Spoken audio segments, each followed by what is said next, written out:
రాష్ట్ర వ్యాప్తంగా తెలంగాణలో వర్షాలైతే విస్తారంగా కురుస్తున్నాయి. సో, అసలు లేటెస్ట్ వెదర్ అప్డేట్స్‌పై మనతో మాట్లాడడానికి వాతావరణ శాఖ సీనియర్ ఆఫీసర్ శ్రీనివాస్ ఉన్నారు. సార్ ఏంటి వర్షాలు 4 రోజులుగా అయితే కొంచెం ఆహ్లాదకరంగా ఉంది పరిస్థితి. రైతులకు కూడా ఎట్లా ఉంది అసలు తెలంగాణలో పరిస్థితి? మనకి 19థ్ తారీఖు ప్రాంతంలో ఒక ఉత్తర కోస్తా ఆంధ్ర తీర ప్రాంతంలో సముద్ర మట్టంకి 5.8 కిలోమీటర్ల ఎత్తులో ఒక ఉపరితల ఆవర్తనం ఏర్పడింది. ఈ ఇలా మాన్సూన్ టైంలో ఆవర్తనాలు, ద్రోణులు ఇటువంటివి ఏర్పడినప్పుడు మనకి ఈ ఇదొక ట్రిగ్గర్ మెకానిజంలా పనిచేస్తుంది. దీని ద్వారా మనకి ఈ మాయిశ్చర్ అక్యుములేషన్ అనేది వెనకాల ఉన్న భూభాగం మీద అయ్యి బాగా క్లౌడీనెస్ వచ్చి వర్షాలు పడటానికి అవకాశం ఉంటుంది. ఆ రకంగా 19థ్ తారీఖున మనకి ఉపరితల ఆవర్తనం ఏర్పడింది. 20వ తారీఖున ఆ ఉపరితల ఆవర్తనం నుంచి ఒక ద్రోణి ఒకటి తెలంగాణ మీదుగా ఇటు అరేబియన్ సముద్రం వరకు కూడా ఏర్పడింది. ఈ రెండిటి వల్ల మనకి 19, 20, 21, 22 తేదీలు కూడా మనకి రాష్ట్ర వ్యాప్తంగా బాగా క్లౌడీనెస్ ఉంది. రాష్ట్రంలోని ఇంచుమించు అన్ని జిల్లాల్లోనూ కూడా ఎంతో కొంత రెయిన్ అయితే పడింది. ముఖ్యంగా ఉత్తర తెలంగాణ, ఈశాన్య తెలంగాణలోని జిల్లాల్లో కొంచెం విస్తృతంగా వర్షాలు పడినాయి. ఒక 5, 6 జిల్లాల్లో మనకి భారీ వర్షపాతాలు కూడా రికార్డ్ అయ్యాయి. ఒక జిల్లాలో మనకి అతి భారీ వర్షం అంటే 12 సెంటీమీటర్లు దాటి 13 సెంటీమీటర్లు వరకు మనకి మంచిర్యాల జిల్లాలో 2, 3 చోట్ల రికార్డ్ అయింది. అలాగే కొమరంభీం జిల్లాలో కూడా 10 సెంటీమీటర్ల వరకు, జయశంకర్ భూపాలపల్లి, ములుగు, ఇటు జగిత్యాల ఈ జిల్లాల్లో మనకి భారీ వర్షాలు కూడా ఇంచుమించు 7-12 సెంటీమీటర్ల వరకు భారీ వర్షాలు పడటం జరిగింది. ఉత్తర తెలంగాణ, ఈశాన్య తెలంగాణలోని అన్ని జిల్లాల్లోనూ ఇంచుమించు 3-5, 6 సెంటీమీటర్ల వరకు వర్షం పడగా, మన సెంట్రల్ తెలంగాణ సిటీ ప్రాంతము, ఇటు దక్షిణ తెలంగాణ ప్రాంతంలో కొంచెం మోడరేట్ రెయిన్ 2-3, 4 సెంటీమీటర్ల వరకు రెయిన్ పడింది. ఓవరాల్‌గా ఇంచుమించు 33 జిల్లాల్లోనూ కూడా ఎంతో కొంత రెయిన్ అనేది పడటం జరిగింది. దీనివల్ల మనకు అంతవరకు మనకి ఉన్న లోటు రాష్ట్ర వ్యాప్తంగా మనకి జూన్ 1 తారీఖు నుంచి 16, 17 తారీఖుల వరకు ఇంచుమించు 33% లోటు వర్షపాతం ఉండగా, ఈ 4, 5 రోజుల్లో పడిన వర్షంతోటి ఆ లోటు మనకి సుమారు 8% తగ్గి, ఈ రోజుకి మనకి 25% లోటుతో కొనసాగుతున్నాం. సో, హైదరాబాద్‌లో పర్టిక్యులర్‌గా నిన్న హైదరాబాద్‌లో కూడా చాలా చోట్ల వర్షం పడింది. సో, హైదరాబాద్‌లో నిన్న ఎన్ని సెంటీమీటర్ల వర్షం పడిందనుకుంటున్నారు? హైదరాబాద్‌లో నిన్న 3-4.5, 5 సెంటీమీటర్ల వరకు వర్షపాతం పడిందండి. భారీ వర్షం కాదు. మోడరేట్ రెయినే రికార్డ్ అయింది. అయితే విస్తృతంగా క్లౌడీనెస్సు అడపాదడపా ఇలాగా గ్రాడ్యుయల్‌గా తెరలు తెరలుగా వర్షాలు వివిధ ప్రాంతాల్లో అయితే పడటం జరిగింది. సో, కంటిన్యూగా నిన్న గాని, మొన్న గాని హైదరాబాద్‌లో ఒక ముసురు లాంటి వాతావరణం ఉంది. కంటిన్యూగా చిరుజల్లులు పడుతూనే ఉన్నాయి. సో, మళ్ళీ నెక్స్ట్ డేస్‌లో అట్లాంటి వర్షం ఏమైనా ఎక్స్‌పెక్ట్ చేయొచ్చా? లేకపోతే ఎట్లా ఉండబోతుంది? మనకి ఈ ద్రోణి అన్నది యాక్చువల్‌గా మొన్నటికే వీకెన్ అయిపోయింది. అయితే నిన్న ఇంకొక సినాప్టిక్ సిట్యుయేషన్ ఒక అప్పర్ ఎయిర్‌లో విండ్ షీర్ అనేది కొంచెం ఉత్తర తెలంగాణ ప్రాంతంలో ఉండటంతోటి, దాని ద్వారా మనకి ఆల్రెడీ మాన్సూన్ ఈ సిస్టమ్ ద్వారా కొంచెం యాక్టివ్‌గా ఉండటం వల్ల ఈ క్లౌడీనెస్ అయితే కొనసాగుతోంది. ఈరోజు కూడా కొనసాగుతోంది. ఈరోజు కొద్దిగా లైట్ టు మోడరేట్ రెయినే, పెద్దగా భారీ వర్షం కూడా ఎక్కడ ఎక్స్‌పెక్ట్ చేయడం లేదు. కొద్దిగా లైట్ టు మోడరేట్ రెయిన్ 2-3, 4 సెంటీమీటర్ల వరకు అక్కడక్కడ రెయిన్ పడే అవకాశం ఉంది. అయితే టెంపరేచర్‌లు గత 3, 4 రోజులు పడిన వర్షాల వల్ల మనకి టెంపరేచర్‌లు అయితే 3-5 డిగ్రీల వరకు వివిధ ప్రాంతాల్లో నార్మల్ కంటా తగ్గిపోయాయి. ప్రస్తుతం మనకి 26-30, 31 డిగ్రీల వరకే రాష్ట్ర వ్యాప్తంగా టెంపరేచర్‌లున్నాయి.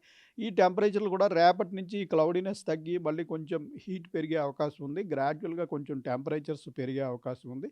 రాగల 3, 4 రోజుల వరకు మనకి ఈ లైట్ రెయిన్స్ అక్కడక్కడ చిరుజల్లులే తప్పించి పెద్దగా మళ్ళీ వర్షపాతం పడటానికి సినాప్టిక్ సిట్యుయేషన్ అయితే ఏమీ లేదు.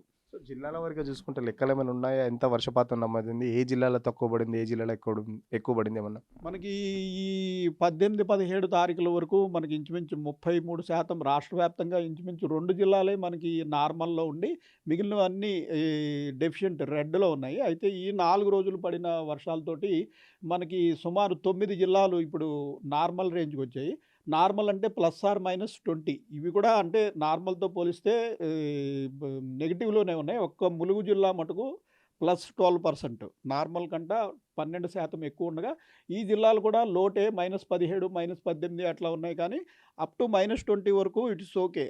అందుకని ఇవి గ్రీన్‌లోకొస్తాయి. రాష్ట్రంలోని మిగిలిన అన్ని జిల్లాలు ఇంక్లూడింగ్ మన సిటీలోని 3 జిల్లాలతో కలిపి మిగిలినవన్నీ కూడా లోటు వర్షపాతం అంటే -20% కంటా ఎక్కువ లోటులో ఉన్నాయి. యాదాద్రి భువనగిరి జిల్లాలో అత్యధిక లోటు 61% లోటుంది.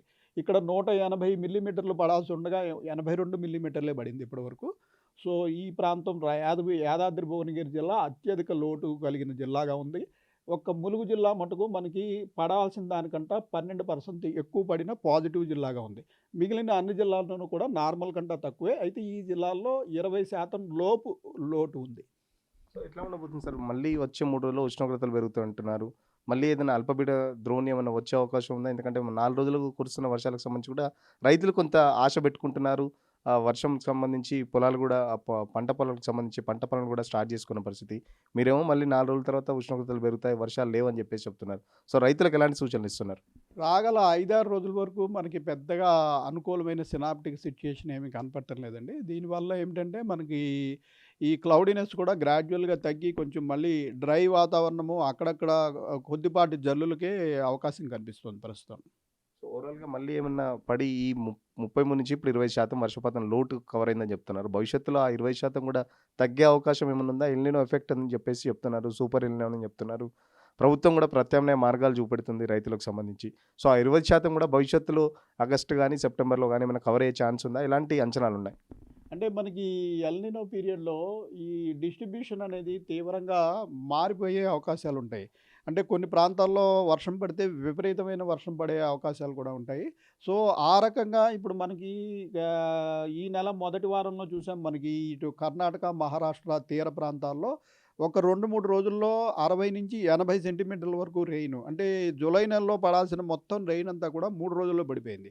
అలాగే నిన్న మనకి సూరత్, వల్సాడ్ ఈ ప్రాంతంలో గుజరాత్‌లో 40-50, 60 సెంటీమీటర్ల వరకు రెయిను. సెంటీమీటర్ల వరకు రెయిను. సో, ఇలా ఏంటంటే కొన్ని ప్రాంతాల్లో అత్యధికంగా కూడా చిన్న సిస్టమ్‌కే పెద్దగా రెయిన్ పడే సిట్యుయేషన్ కూడా ఈ వ్యత్యాసాలుంటాయి. సో, మనకు కూడా ఏదైనా ఇటువంటి సిస్టమ్ ఏర్పడినప్పుడు 1, 2 అకేషన్‌లు మనకి రావచ్చు. విపరీతమైన వర్షం 4, 5 రోజులు పడే అవకాశం రావచ్చు. సో, అటువంటి వర్షం పడినప్పుడు జనరల్‌గా మనకి ఎక్సెస్ అయిపోయి అంతా రన్ ఆఫ్ అయిపోతుంది. పెద్దగా ఉపయోగం ఉండదు.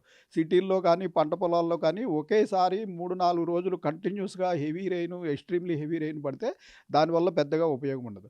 కానీ మళ్ళీ అది అటువంటి సిట్యుయేషన్ వచ్చినంత మాత్రాన ఎల్‌నినో పోయినట్టు కాదు. ఇది కూడా ఒక ఎల్‌నినో ఫినామినా. ఏంటంటే ఎల్‌నినో ఫినామినాలో ఒక్కొక్కప్పుడు చిన్న సిస్టమ్స్‌కే ఒక్కొక్క చోట అతి భారీ వర్షాలు కూడా పడుతుంటాయి. పూర్తిగా వర్షాలు లేకపోవడం కాదు. సో, ఇటువంటి సిట్యుయేషన్ కూడా మనకి కూడా ఎప్పుడైనా వచ్చే అవకాశం ఉంటుంది. అయితే కరెక్ట్‌గా ఎప్పుడొస్తుంది ఒక వారంలోనో, 10 రోజులా అన్నది ఇప్పుడు మనం చెప్పలేము గానీ, అటువంటి సిట్యుయేషన్ వచ్చినప్పుడు ఆ నీటిని సో పొదుపు చేసుకోవడానికి ఒక దగ్గర దాచుకోవడానికి ప్రతి పంట పొలంలోనూ కూడా ఒక ఏర్పాటన్నది ముందుగానే చేసి ఉంచుకోవాలి. అప్పటికప్పుడు ఆ సిట్యుయేషన్ వచ్చిన తర్వాత మనం ఏమి చేయలేము. సో, అటువంటి సిట్యుయేషన్ వచ్చినప్పుడు ఈ ఎక్సెస్ వాటర్‌ని మళ్లించడానికి ఒక కుంట లాంటిది తవ్వి ఉంచుకున్నట్టయితే, ఈ వాటర్‌ని అందులోకి మళ్లించుకుంటాము. మనకి ఎల్‌నినో అనేది ప్రొలాంగ్డ్‌గా డెఫినిట్‌గా ఉండే అవకాశం ఉంది. 4, 5 రోజులు మంచి వర్షపాతం పడినంత మాత్రాన మనకి ఎల్‌నినో లేనట్టు కాదు. ఎల్‌నినో అనేది కొనసాగుతుంది కాబట్టి మళ్ళీ మనకి డ్రై పీరియడ్స్ వస్తాయి. వచ్చినప్పుడు అలా నిల్వ చేసుకున్న వాటరు ఉపయోగపడుతుంది కాబట్టి అటువంటి ఏర్పాటు అందరూ ఈ డ్రై రోజుల్లో చేసుకున్నట్టయితే ఉపయోగంగా ఉంటుంది. సో శాస్త్రవేత్తలు కూడా ఎప్పటికప్పుడు సూచనలు చేస్తున్నారు. సూపర్ ఎల్‌నినో ఎఫెక్ట్ ప్రపంచవ్యాప్తంగా ఉంది. దానికి సంబంధించి ఆల్టర్‌నేట్స్ కూడా శాస్త్రవేత్తలు సూచిస్తున్నారు. సో ఐఎండీకి సంబంధించి ఎలాంటి సూచన చేస్తుంది? ఐఎండీ సంబంధించి మనం గత 2 నెలల నుంచి చెప్తున్నాం. ముఖ్యంగా ఈ పంటల్లో మార్పిడి చేసుకోవడము, ఎక్కువ నీరు కావాల్సిన పంటల నుంచి, అలాగే ఎక్కువ కాల పరిమితి పట్టే పంటల నుంచి, తక్కువ కాల పరిమితి, తక్కువ నీరు, అలాగే డ్రిప్ ఇరిగేషన్ గానీ, ఇటు స్ప్రింక్లర్స్‌తో కానీ సాగు చేసుకునే పంటలు ఏవైనా ఉంటే వాటితోటి చేసుకోవడము, అటువంటి ఏర్పాటు చేసుకోవాల్సిన అవసరం ఉంది. అలాగే సిటీలో కూడా ఈ వానలు పడినప్పుడు పెర్కులేషన్ పిట్లు అందరూ మెయింటైన్ చేసి, ఈ బోర్ రీచార్జ్ చేసుకోవడానికి దానికి అలాగే ఇంజెక్షన్ బోర్‌వెల్స్ అని ఇటువంటి వాటిని పెట్టుకోవాల్సిన అవసరం ఉంది. ఎందుకంటే ఎల్‌నినో దీర్ఘకాలం కొనసాగే అవకాశం అయితే డెఫినిట్‌గా ఉన్నట్టు ఐఎండీనే కాదు ప్రపంచంలోని పెద్ద వాతావరణ సంస్థలన్నీ కూడా తెలియజేస్తున్నాయి. సో, దీనివల్ల ఎఫెక్టు మనకైతే డెఫినిట్‌గా ఉంటుంది. కానీ వీటిల్లో పూర్తిగా రెయిన్‌ఫాల్ ఉండకపోవటం అంటూ ఉండదు. ఇటువంటి అవకాశాలు కూడా వస్తాయి. పెద్ద పెద్ద భారీ వర్షాలు కూడా పడే అవకాశం ఉంటుంది. ఆ పడినప్పుడు ఆ నీటిని ఒడిసిపట్టుకొని దాన్ని పొదుపు చేసుకోవాల్సిన అవసరం అయితే ఎంతైనా ఉంది. సో ఖచ్చితంగా చూస్తుండే కదా తెలంగాణకు సంబంధించి కూడా చాలా వరకు జిల్లాలు ఏదైతే లోటు వర్షపాతం అయితే కనబడుతుంది. ముఖ్యంగా యాదాద్రి భువనగిరిలో దాదాపు 82 సెంటీమీటర్ల సంబంధించి 82 మిల్లీమీటర్ల వర్షం మాత్రమే ఇప్పటివరకు నమోదైంది.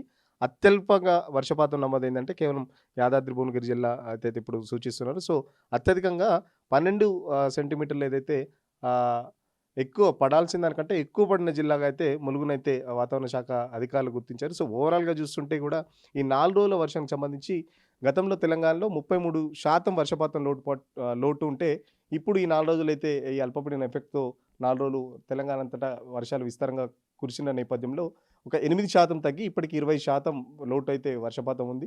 సో, భవిష్యత్తులో మళ్ళీ ఇలాంటి వర్షాలేమన్నా పడితే ఖచ్చితంగా 20% కూడా తగ్గిపోతుందని జెప్పేసి చెప్తున్న పరిస్థితి. ఎల్‌నినో ఎఫెక్ట్ కూడా అంతే. వర్షాలు పూర్తిగా పడకుండా అనేది ఉండదు. వర్షం పడితే భారీ వర్షాలు పడతాయి. లేకపోతే అసలు వర్షాలుండవు. సో, డిస్ట్రిబ్యూషన్ సంబంధించి ఎల్‌నినో ఎఫెక్ట్ చాలా వరకు ఉంటుంది. ఎందుకంటే పడాల్సిన చోట పడకుండా, పడిన చోట ఎక్కువ పడుతుంది కాబట్టి డిస్ట్రిబ్యూషన్ అనేది సరిగా ఉండదు. సో, దానికి సంబంధించి పడిన చోటనే ఎక్కువ పడి అది డ్రైనేజ్‌లోకో వరదల్లాగా కొట్టుకుపోతుంది కాబట్టి ఏదైనా ముసురు లాంటి వాన పడితేనే ఖచ్చితంగా దానికి సంబంధించి భూగర్భ జలాలు నిండుకుంటాయి. భూగర్భ జలాలు ఎండిపోకుండా ఉంటాయి. బట్ అసాంటి ముసురు వానలైతే ఈ ఎల్‌నినో ఎఫెక్ట్ వల్ల ముసురు వానలు లేవు. సో, మళ్ళీ ఏదన్నా నిన్న మొన్నలాగా ఏదైతే గత 3 రోజుల కింద అల్పపీడనం మీద ఎఫెక్ట్ ఉందో మళ్ళీ అలాంటి అల్పపీడనాలు ఏదన్నా భవిష్యత్తులో ఉంటే ఖచ్చితంగా ఇలాంటి వానలు మనం ఎక్స్‌పెక్ట్ చేయొచ్చు. బట్ రేపటి నుంచి కూడా కొన్ని కొంత ఉష్ణోగ్రతలు కూడా పెరుగుతాయి. ఇప్పటికి 4 రోజుల నుంచి అయితే 4-5 డిగ్రీల ఉష్ణోగ్రతలు తగ్గాయి. మళ్ళీ క్రమంగా ఉష్ణోగ్రతలు కూడా ఒక 5 డిగ్రీల నుంచి 6 డిగ్రీల వరకు ఉష్ణోగ్రతలు కూడా పెరుగుతాయని చెప్పేసి వాతావరణ శాఖ అధికారులు చెప్తున్నారు. బట్ 4 రోజుల నుంచి కురిసిన వర్షాలకు సంబంధించి రైతన్నలైతే చాలా ఆశలు పెట్టుకున్నారు. పొలాలకు సంబంధించి వాళ్ళు పంట పనులు కూడా స్టార్ట్ చేసుకున్నారు. బట్ వాతావరణ శాఖ అధికారులైతే మళ్ళీ వారం రోజుల వరకు వర్షాలు పడవు. ఒకవేళ పడ్డా మోస్తరు నుంచి కొంత వర్షాలు పడతాయని చెప్పేసి చెప్తున్నారు. సో, రైతులకు కూడా ప్రత్యేకంగా 2 నెలల నుంచి ముందే చెప్తున్నాం. ఎక్కువ నీళ్లు ఉండే పంటలు అస్సలు వేసుకోవద్దు.